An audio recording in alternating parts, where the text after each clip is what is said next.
Hello everybody and welcome to Kinetics College. My name is Grace and I am the Academic Manager at Swoosh English. I am also an OET teacher, and in this class today we're going to do some listening practice for the OET exam.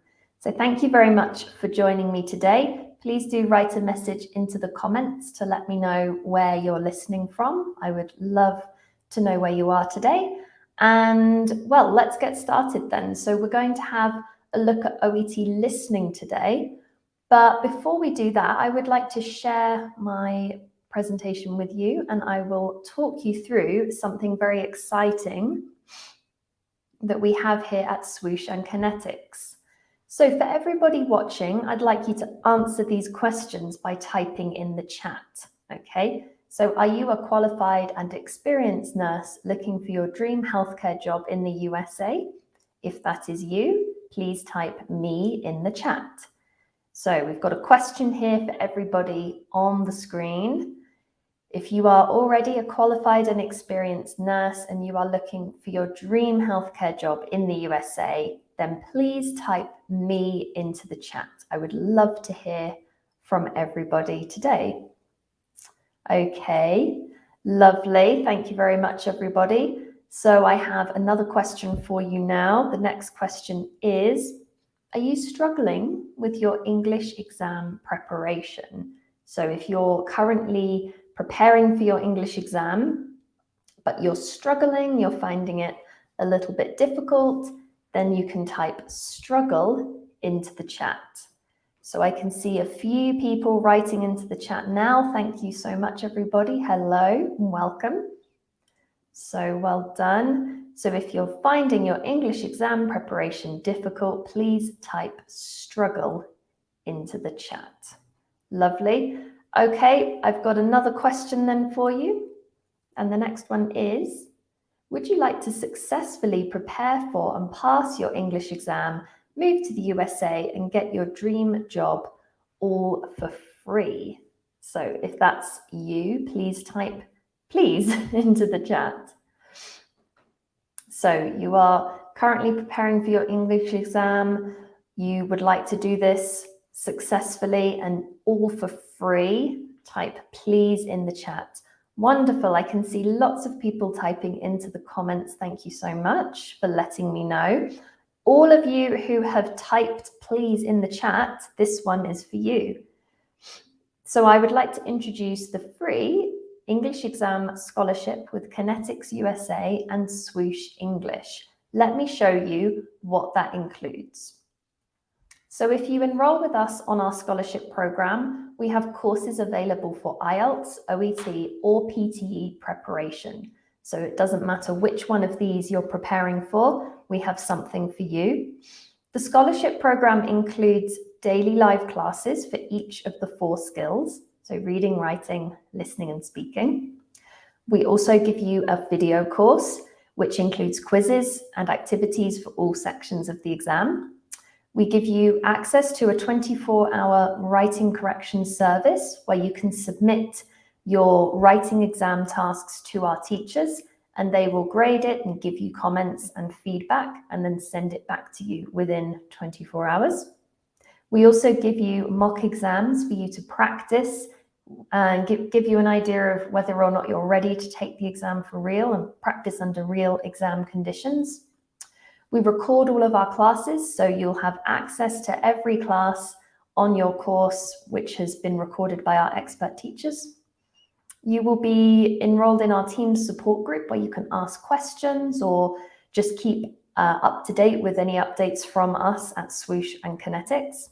We will also help you to find a study partner if you wish to do extra practice in your own time. And of course, you will have support from us at Swoosh English, and you will have a Kinetics support specialist to help you through every step of the exam preparation journey and beyond. Now, if this sounds like something that you would like to get involved with, we've got a link for you right here. So click on the link. All you have to do is click there and enter your details, and then you can sign up for our free English exam scholarship with Swoosh English and Kinetics. So it's free All you have to do is click on that link so you can see it on my screen now. It will also be posted in the comments for you. So if you look at the comments for this video, you will see this link. Just click on that link and sign up to get started today.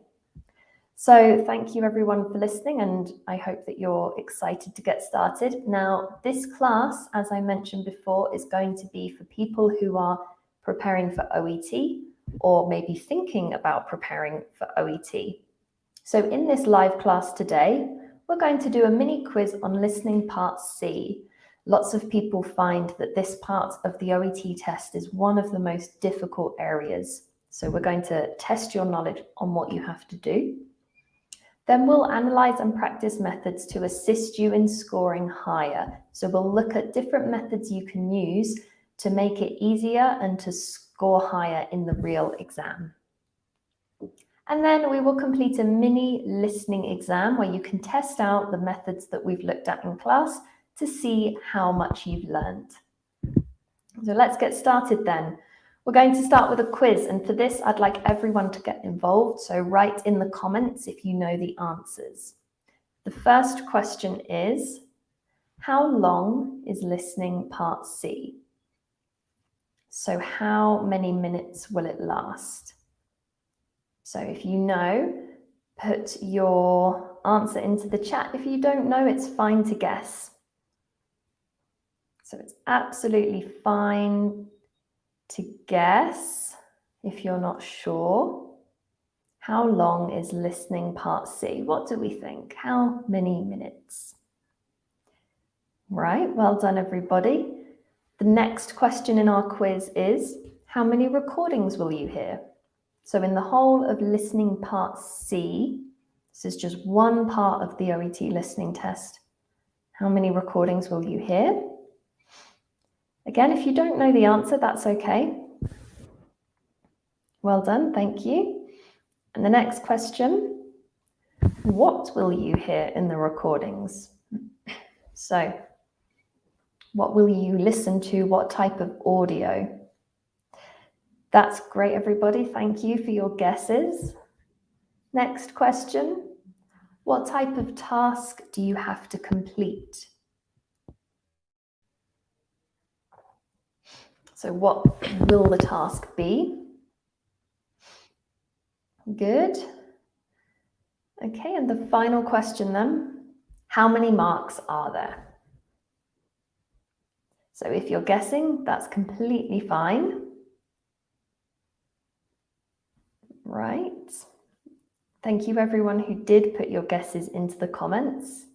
We're now going to check the answers and see.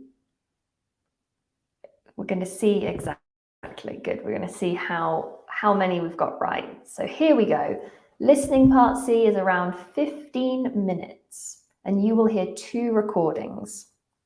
What will you hear? Well, there will be healthcare professionals talking about aspects of their work. So usually one of the recordings is an interview with a healthcare professional and the other one is a presentation. So 2 long recordings. The type of task that you have to complete, that says 3 answer multiple choice questions. So it will be multiple choice questions with 3 options. And there are 12 marks in total, 6 marks for each extract. So there we have our information for listening part C of the OET exam. Now let's dive in and have a look at actual example questions.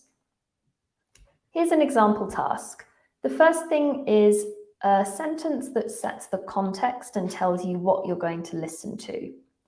So you can see here, you hear an interview with Dr. Helen Sands about her work with patients who are learning to cope with amputation. This is a context statement. It's really useful because it tells you the type of audio you'll hear, which is an interview, and what they're going to talk about, so the context. Here's an example of a question. How did the young patient called David react to the amputation of his leg? So this is a direct question. Some of them will require completing a sentence, or they will be a direct question like this. And you can see that there are 3 answer options here. Now, how about your time management then? So it's important to manage your time in this question. I'm sorry that my video is covering up some of the text here. I don't know if it's possible for the video to be moved so that it doesn't cover up the text. If someone's able to do that, that would be lovely. If not, I will just read what it says. So you have 90 seconds to read the questions in each extract before the audio begins. Then you will listen and answer the questions. So before you even listen to anything, you have 90 seconds. This is really important to use this time so that you can read the questions and start to use the methods that we're going to talk about now. Now we're going to go through how to approach the task, a step-by-step method. The step 1 refers to the context statement analysis. So here we have our context statement. We're going to analyze this so we can be prepared to listen. So here we go. Think about these questions. What kind of audio will you hear? Who is speaking? And what is she talking about? Or what's her position? And then what's she talking about? So have a think about that. Okay, I did actually already tell you the answer to these earlier, so hopefully you remember. We've got an interview, that's the type of audio that you will hear. Who is speaking? Dr. Helen Sands. So her position, she's a doctor. And she's talking about patients who are learning to cope with amputation. So now we know the answer to these questions. We can move on and look at the actual questions to use them as a guide. So if the extract is an interview, the questions can use you as a guide because you'll be able to hear where you are in the audio by looking at the questions. So once again, I'm sorry that my video is covering the text here, but I will read it for you. So we've got our question here, and then we have our text. So here's the question, and here's the transcript. So if you're able to read the transcript, read as much as you can of the transcript. I realize that my video is covering the text right now. But if you're able to read this,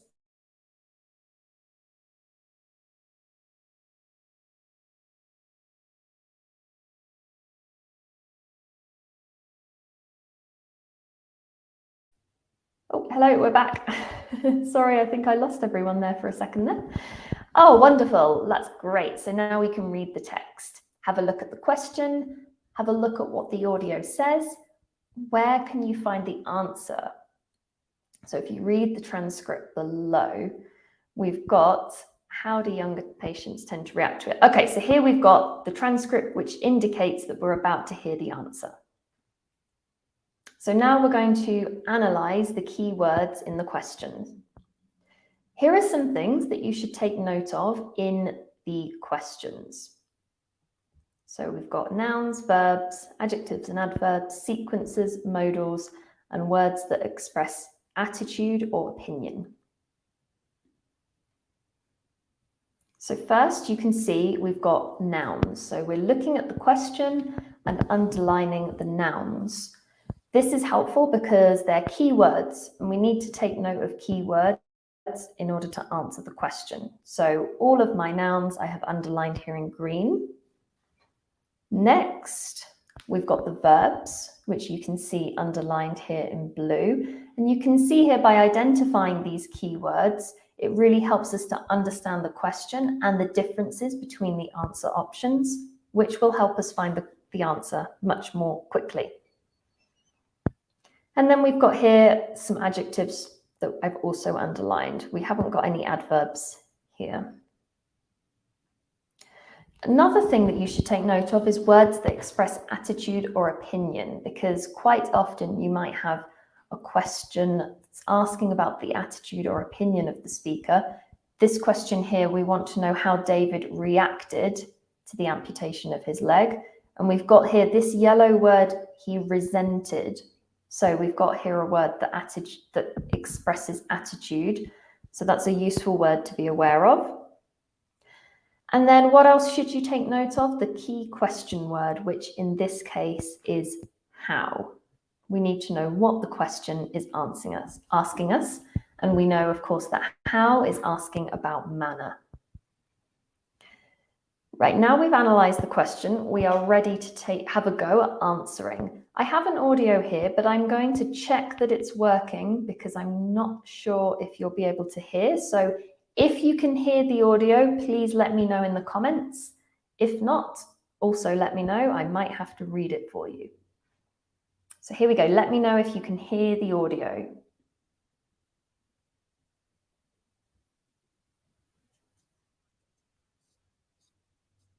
No, don't think we can.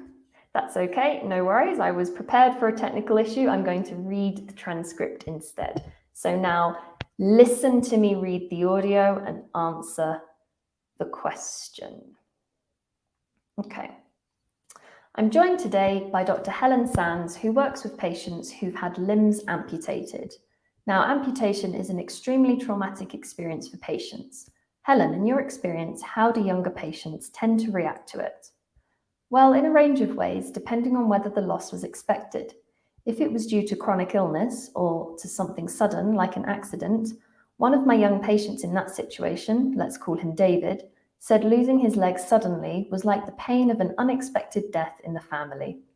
And although this didn't really apply to him, for many young people, even watching a football game can make them feel shut out of activities they once took for granted. But then others come to terms with the fact that for them, normality will be something different from what it was before the operation. Okay, there we go. So I've read the transcript for you. So now, what do you think the answer is? A, B, or C? Type into the comments. Thank you very much, Zeb Lag, answering in the comments there. What does everybody else think? Okay, I'm going to reveal the answer to you. So here is the transcript of what I said. So this, thank you very much. So this is what I said, and let's see. Well done if you said B. Let's see why B is correct. So we said here, one of my young patients, let's call him David, said losing his leg suddenly was like the pain of an unexpected death in the family. So he compared it to the experience of a relative dying. Well done if you got that correct. You can see here that what was said in the audio was not exactly the same as what was said in the options. We've got some use of synonyms here. So in option B, we've got relative dying, but in the audio, it said unexpected death in the family. So you can see that different words were used in the audio. So you do need to check for synonyms, paraphrasing, be prepared to hear the answer said in a different way. Okay? Now, why were options A and C incorrect? So we've said here, many young people, even watching a football game, can make them feel shut out of activities they once took for granted, but that doesn't actually correspond with option A. They feel excluded from normal life, saying that, you know, for young people, they could feel excluded from, for example, watching a football game. But be careful, because we're talking about David. How did David react? And this says for many young people. Okay, so we're not talking about David in that part of the audio. Now, we're going to have a mini mock exam. So it looks like my audio is not working. So I will read the audio for a small part of a listening test, and you are going to use the strategies of question analysis and answer the questions. So here are the 4 questions that we're going to answer. The first thing you're going to do is read the context statement and tell me, who are we listening to? What type of audio is it? What are they going to talk about? And then we've got 4 questions here. For question 38, option C says the effects of smoking. So you can just see that there, the effects of smoking. Okay. So remember, we're going to identify keywords. So look at your nouns, look at your verbs. Are there any adjectives? Are there any adverbs? Are there any words that indicate opinion or attitude? Anything in here that might direct us to opinion or attitude of the speaker? And then finally, the question words. We've got for question 37, when. When describing the... so this, question 37, is a sentence completion. So we've actually got 4 sentence completion questions here. So read each very carefully. I'm going to just wait a few moments so that everyone gets a chance to look at these. Okay, lovely. So before we listen though, look at our context statement. You hear a dermatologist called Dr. Jake Cooper. So that's who we're listening to. What is his position? He's a dermatologist. It doesn't say interview, so we're listening to a presentation this time. And what's he talking about? He's talking about this skin condition here. So hidradenitis suppurativa. I'm sorry if I said that wrong. So we know what he's going to listen to. Hopefully by now everybody has read the questions and you feel prepared to listen. Now I'll test this audio, but I think it's not working. No, that's okay. I have the transcript with me right here. So you get to listen to my voice. Okay, everybody ready then? And I will begin. Hello, my name's Jake Cooper. I'm a dermatologist and I'm going to talk about a skin condition called hidradenitis suppurativa, commonly abbreviated to HS. Let me tell you a bit about this condition. HS is a chronic inflammatory disorder characterized by painful swollen lumps on the skin, which may break open, releasing fluid or pus. It's also called acne inversa, and in fact, sufferers often think they've got acne or pimples. But unlike acne, HS affects apocrine gland-bearing sites, in particular the armpits and the pubic regions. It's not a very well-known disease in the medical community, which is surprising as it affects about 1% of the population, and early occurrences are commonly misdiagnosed as simple nodules or abscesses. This is unfortunate as the condition can be very distressing for the patient. We don't know exactly what causes HS, though it seems to be linked to blocking of the hair follicles in the affected area. It tends to occur most often in younger females, and it's often found in patients who are overweight. Studies carried out into a possible link between deodorant use and HS have so far been inconclusive, but the condition is more prevalent among smokers, and there's some evidence that nicotine may affect the follicles. Patients sometimes worry that they've caused the condition by shaving or possibly by using depilatory creams, but there's no evidence that either is a contributing factor. Let me tell you about one case I encountered recently. This was a 22-year-old woman called Sophie who came to see me because she had a number of painful boils on her groin. These had been occurring with fluctuating severity for the previous 3 years. When I questioned her further, I learned that she had previously undergone incision and drainage of various lesions on multiple occasions at various medical centres. She also told me she'd taken a course of an unknown oral antibiotic to treat an abscess about 2 months earlier. So I was able to put 2 and 2 together and make a connection with HS. Then we could start to think about the right sort of long-term treatment for her. When treating patients with HS, it's important to be aware of the impact it can have on them. Many studies have confirmed that patients with HS commonly experience depression as a result of their condition. Additionally, HS has a significant psychosocial impact.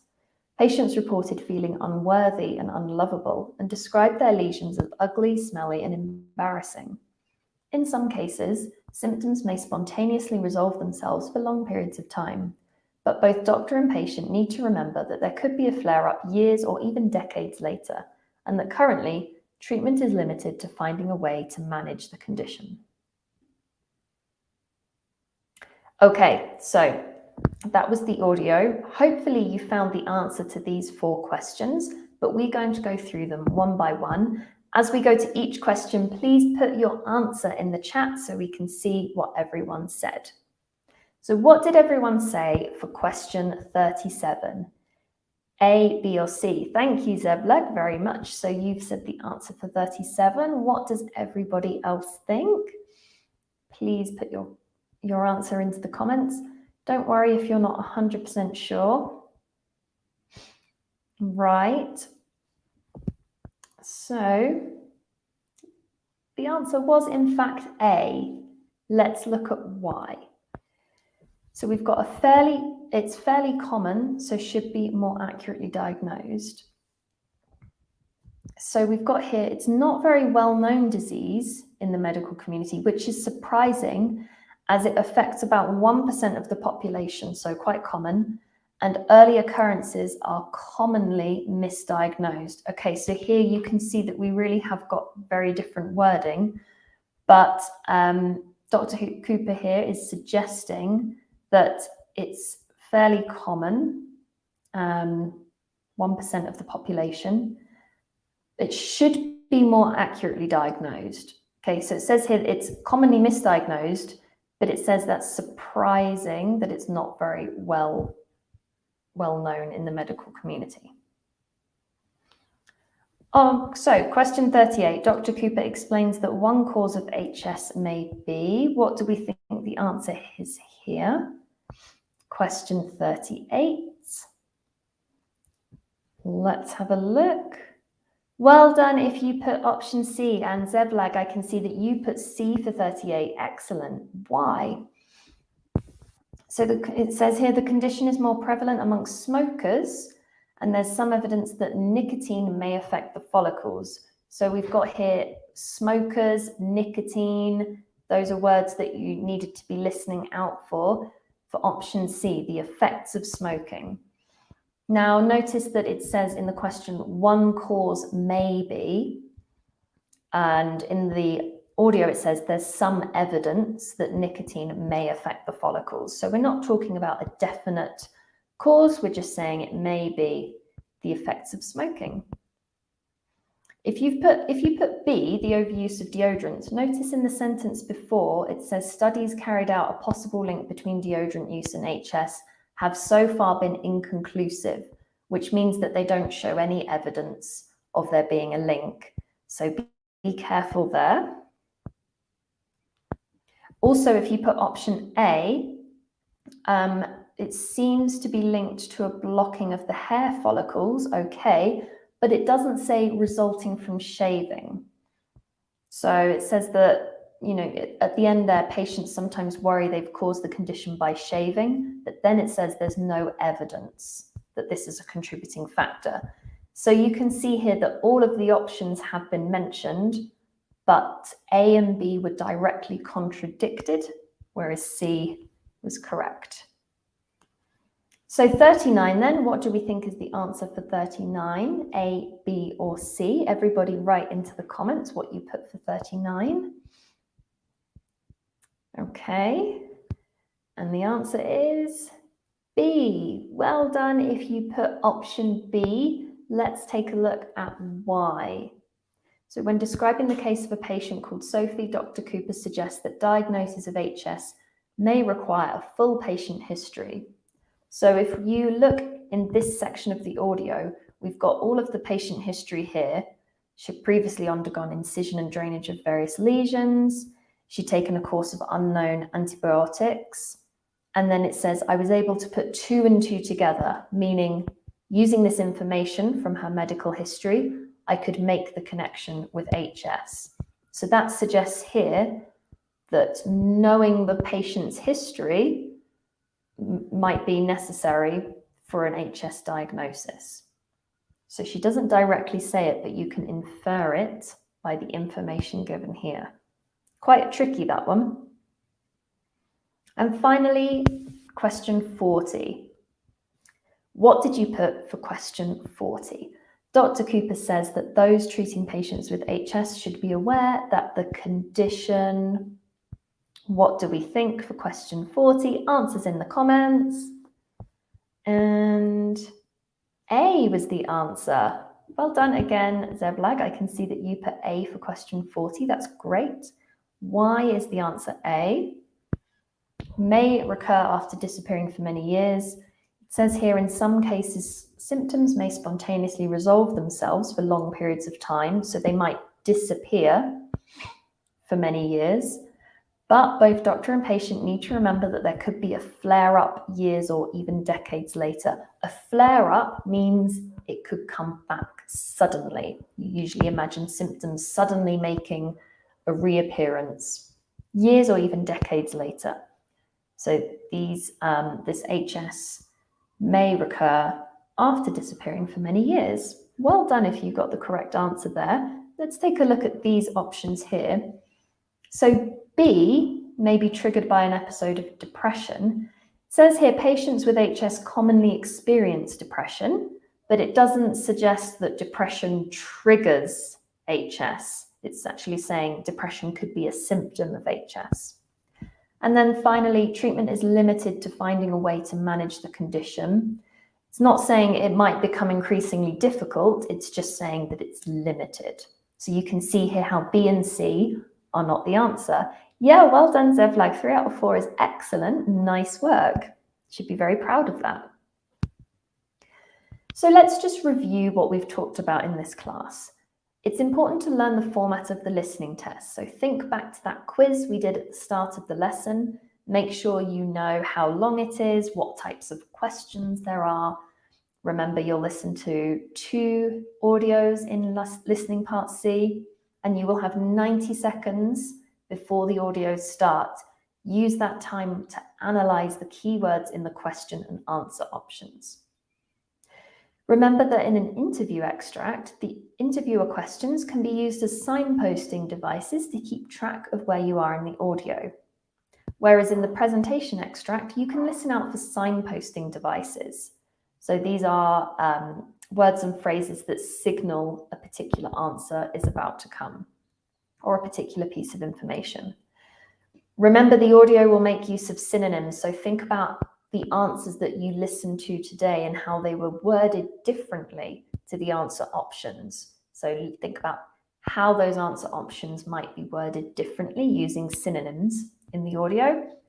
And be aware of distractors. So as you could see in that mini mock exam we just did, in some cases, all of those answer options were mentioned in some way, but they weren't actually the answer. So if we take this, for example, option B, depression, that was mentioned, but it wasn't the correct answer. So that is there to distract you.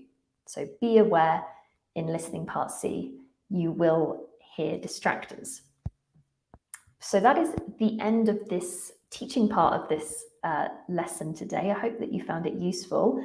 I would now like to remind everyone, or if you weren't here at the beginning, tell everyone about an exciting opportunity that I have to offer you today.